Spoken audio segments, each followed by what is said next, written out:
जय सिया राम। मैं पंडित सुभाष चंद्र शर्मा आपको आज की राशि फल के बारे में बताऊंगा। मेष राशि के से लेकर के मीन राशि तक आजकल भगवान गणपति जी के प्रगटे दिवस की खुशियां मना रहे हैं, जो 11 दिन तक जो हम हर्षोल्लास से मनाते आए हैं। आज षष्ठी तिथि शुक्रवार, स्वाति और विशाखा नक्षत्र और वायु जिनका देवता है और षष्ठी तिथि जिनके कार्तिक महाराज जी देवता हैं। दोनों के ऊपर फलादेश बताते जाएंगे। हर राशि के ऊपर क्या क्या इनका प्रभाव पड़ता है, कैसा कैसा रहता है। शुक्ल पक्ष की आज षष्ठी तिथि है, शुक्रवार है, बहुत अच्छा वार है, बहुत अच्छे दिन है, बहुत ही आज पर्व के दिन चल रहे हैं। 11 दिन तक हम बड़े हर्षोल्लास से हर घर में, हर गली में, हर मोहल्ले में, हर आंगन में, हर प्रांगण में हर व्यक्ति से हर्षोल्लास से मनाता है। गणपति जी को आज स्थापित करता है। जब कोई व्यक्ति नहीं ला सकता वो मंदिर में जाकर के पूजा आराधना अर्चना करते हैं। मेष राशि के वाले ध्यान दें, आज मेष राशि वाले शुक्रवार के दिन और षष्ठी तिथि कार्तिक महाराज जी के मंदिर में जाकर के, और कार्तिक का देवता है षष्ठी तिथि का, और साथ में गणपति जी महाराज जी विराजित हैं, सुशोभित हैं। वहाँ जाकर के पूजा आराधना अर्चना करें, और हो सके संभव तो यदि अभिषेक कर सकते हैं शिव जी के मंदिर में, गणपति जी की मूर्ति वहाँ स्थापित होती है, वहाँ षोडशोपचार पूजन करें। आपके जितने अधूरे 2 साल या 4 साल के जितने अधूरे काम थे वो पूरे के पूरे होंगे। और संभव हो सके तो जाकर के हरी दुर्वा 108 पत्ते, छोटी छोटी दुर्वा जो मेरे बंधु जानते हैं, नहीं तो पुजारी से संपर्क करें, वो आपको सब कुछ बताएंगे इसके। और यदि हो सके तो साथ में कुशा का भी उन्हें आसन दे करके ही घर में बिठाएं। सबसे उत्तम और अच्छा आसन होता है, स्वच्छ होता है, साफ होता है कुशा आसन। लेकिन आप कुछ दिन पहले ही इसे स्थापित कर रहे हैं तो दूर रख करके किसी प्रकार का कुशा का वहाँ अवश्य प्रयोग लगाएं। नहीं तो रोज़ का रोज़ वहाँ जिस प्रकार की सफाई करनी है तो उसका भी ध्यान अच्छे हाथों से, अच्छे बर्तनों से, अच्छे कपड़ों से सफाई का ध्यान रखें। जहाँ अपने गणपति महाराज जी विराजित किए हैं, सुशोभित। शुक्रवार है। वृष राशि की बात करते हैं। षष्ठी तिथि है, षष्ठी तिथि है।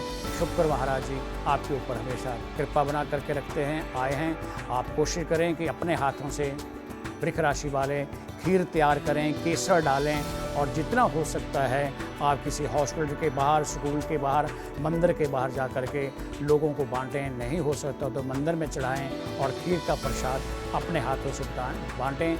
आपका दिन, आपका कारोबार हमेशा तरक्कियों पर, बुलंदियों पर रहेगा। मिथुन राशि की बात करते हैं। मिथुन राशि वाले व्यक्ति ये षष्ठी तिथि है, कार्तिक महाराज जी का दिन है, कार्तिक महाराज जी की तिथि है, वायु देवता की तिथि है। आपका दिन, आपका परिवार, आपका दिन मंगलमय रहे, आपका परिवार हमेशा तरक्कियों पर रहे। लेकिन ध्यान रखें, साथ साथ मिथुन राशि होने के नाते आप किसी प्रकार का हरा फल या हरी दुर्वा या नहीं हो सकता है। दुर्वा किसी को पता नहीं लगता कहाँ मिलती है, कैसी है, घास होती है हमारे हर क्यारी में, हर पार्क में, कोने में साफ़ सुथरी मिल जाती है। यदि घर में वो दुर्वा लेकर के आए हैं तो उसे धो लीजिए, साफ कर लीजिए, एक एक पत्ता ओम गण गणपति करते हुए चढ़ाएं। धन पे आपने गणपति जी स्थापित किए हुए हैं। 108 पत्ते, फिर इसी प्रकार से 108 हरी इलायचियाँ वहाँ चढ़ाएं गणपति जी का ध्यान करते हुए। 108 लड्डू आप चढ़ाएं गणपति जी का ध्यान करते हुए, और इसका भोग लगा करके सूर्य छिपने से पहले कोशिश करें कि जे किसी विकलांगों में, दिव्यांगों में आप उन्हें बांट दें, वो आनंद लें इस त्यौहार का, इस पर्व का, और आपका भी कल्याण और उनका भी कल्याण। अब बात करते हैं कर्क राशि की। कर्क राशि का स्वामी जो है वो चंद्रमा है। चंद्रमा जी महाराज जो बैठे हैं वो तुला राशि में बैठे हैं। दशम भाव में जाती है इनकी स्थिति जा करके। दशम भाव का में कोई फल नहीं मिल पाता है वहाँ जा करके। चंद्रमा एक चंचल ग्रह है और चलता फिरता है, कुछ समय के बाद ये परिवर्तित हो जाता है। एक दिन के बाद, 24 घंटे के बाद दूसरी राशि में प्रवेश कर जाता है। तो ध्यान दें, कर्क राशि वाले व्यक्ति अपने घर से निकलें तो थोड़ा बाजुओं में कपड़ों पर इत्र स्प्रे करके जाएं। आपके काम, आपके मनोरथ महामाई पूरे करें। आप बात करते हैं सिंह राशि। सिंह राशि की बात, सिंह राशि का पहले भी हमने पिछले कल भी चर्चा करी थी कि इनका स्वामी सूर्य है। सूर्य अपनी राशि पर विराजित है, सुशोभित है। जे सूर्य, जे देवता अपने पिता की आज्ञा का पालन करें। घर से जाते हुए जब भी जाना है तो बूट के फीते जो है वो टाइट करके बांधें, और अपने पिता, दादा, नाना, मामा जो घर में बड़े हैं उनके पास 10 मिनट जा कर के बैठें और जब घर में आना है आपने तो उनके कुछ खाने के लिए कुछ वस्तु लेकर के आएँ और फिर उन्हें अपने हाथ से खिलाएं, जैसे सफ़ेद रसगुल्ले आदि इत्यादि जहाँ मिल जाते हैं आकर। आप बात करते हैं जा कर के तुला राशि।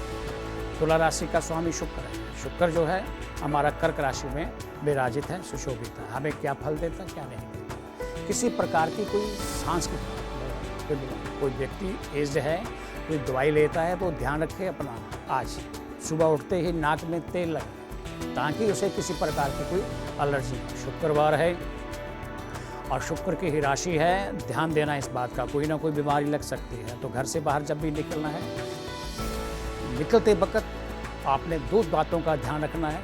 घर से निकलते वक्त दाहिना पाँव घर की चौखट के बाहर रखना है और घर में जब गाड़ी में बैठना है या साइकिल में, स्कूटर में, तो आप सिर ढक कर के बैठेंगे और गाड़ी के बैठने के बाद उस सिर में से कपड़ा उठा सकते हैं। आपकी यात्रा मंगल में हो, मेरी यही शुभकामना। वृश्चिक राशि का स्वामी मंगल है। मंगल हमें मंगल ही मंगल देता है, लेकिन भगवान के प्रगटे दिवस चले हुए हैं आज करके।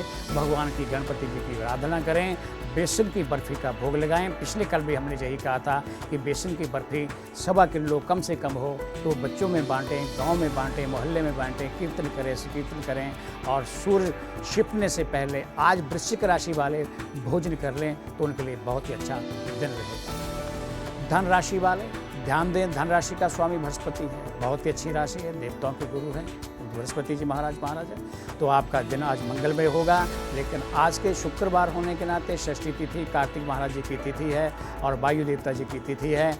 आप कोशिश करें कि बाहर जो आपके घर का आंगन है, सायंकाल आप चंद्रमा की तारों को जरूर देखें सोने से पहले, उनकी पूजा आराधना अर्चना जरूर करें और सारा दिन जो आपका बीतेगा आप पूजा आराधना अर्चना करते करते ही बताएं। घर में से जब यात्रा करनी है तो आज संकोच करें कि आज को यात्रा को से छोड़ दे जाकर तो ठीक रहेगा। मकर राशि की बात करते हैं। मकर का स्वामी शनि है।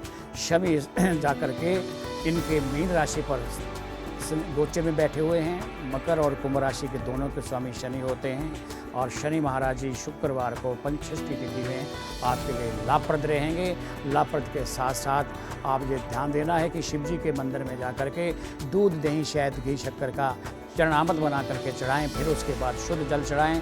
शुद्ध जल के चढ़ाने के साथ साथ जो भी आपके पास उपस्थित वस्तु है वहाँ आप अवश्य वहाँ चढ़ाएं। उसके बाद घर पे आएँ और घर पर आकर के अपना नाश्ता कुंभ राशि के बाद ध्यान दें। सारस्वती अब दूसरा भाग उसका शुरू हो चुका है 29 मार्च से जाकर के। यही कहते हैं कि आती हो तो जाएँ, तो उस पर सेंटर भाग में है। तो ध्यान दें कि शनि के उपाय जरूर करें और थोड़े से शनि के उपाय करने से आपकी सेहत जो है ठीक रहेगी।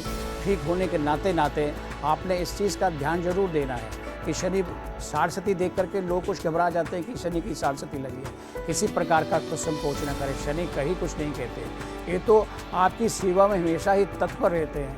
कुछ लोग इसे सर्वेंट ग्रह भी बोलते हैं कि सेवादार भी करते हैं। कुछ बोलते हैं इसे न्याय के देवता भी बोलते हैं। जैसे मानो वैसे ठीक है, लेकिन बंधन करना तुम्हारा फर्ज बनता है, आराधना करने तुम्हारा फर्ज बनता है। किसी प्रकार की कोई सारस्वती हो, पंडित जी ने बताई हो, तो कोशिश करें कि 1 लोटा जल का शंकर भगवान जी के ऊपर आज के दिन चढ़ाएं और पिपल जी महाराज जी वहाँ होंगे, वहाँ भी 1 लोटा जल का चढ़ाएं। आपका दिन आज बहुत ही अच्छा जाएगा, ये मुझे विश्वास नहीं, आशा भी। मीन राशि जहाँ गोचर में शनि जी विराजमान है, सुशोभित हैं जाकर के, तो इस चीज़ का ध्यान रखना है कि मीन राशि के शनि बृहस्पति के साथ मीन राशि के पास बैठे हैं मीन राशि में। तो मीन राशि क्या हुई? घर हुई। और शनि महाराज कौन से हो? जो किराएदार हुए। तो 2.5 साल के लिए आए ना, राशि तो वहीं रहेगी। 2.5 साल के बाद तो आगे चले, लेकिन 2.5 साल जो है वो आपके सारस्वती शुरू होने के नाते। लेकिन ऐसा नहीं कि सारस्वती है तो कुछ न कुछ आपको उपद्रव देगी, कैसे देगी, क्या नहीं देगी। सारस्वती से जब शनि के ढैये से कभी भी कहीं भी किसी प्रकार का संकोच नहीं करना है, डरना नहीं है। शनि के बीज मंत्र का पाठ करें। आजकल भगवान गणपति जी के प्रादुर्भाव के दृश्य चले हुए हैं। घर पर बैठ कर के गणपति जी की गणपति चालीसा बोलिए, गणपति जी की आराधना, अर्चना, स्तुति, बीज मंत्र का पाठ करें। कभी आपकी राशि को या आपके काम में, आप में किसी प्रकार को कोई विघ्न नहीं आ सकता। जय सिया राम, जय सिया राम, जय सिया राम।